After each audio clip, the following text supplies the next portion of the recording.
จะขอตอบเด้อผู้ที่ถามสมมาว่า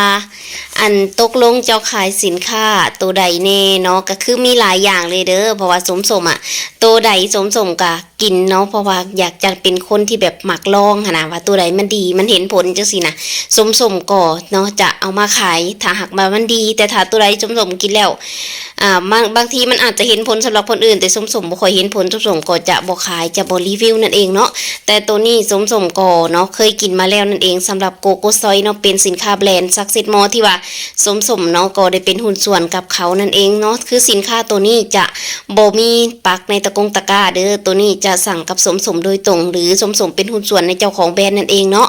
ก็คือสินค้าแบรนด์ซักเซสมอทุกตัวนี่คือปลอดภัยแน่นอนเรื่องความปลอดภัยเรื่องอาหารเสริมต่างๆนั่นเองส่วนสบู่อื่นๆที่ว่าขายนั่นมันเนาะตามกระแสบางลูกค้าเพิ่นต้องการนั่นเองส่วนมื้อหน้าสิมารีวิวให้เบิ่งตอนนี้กำลังเฮ็ดซา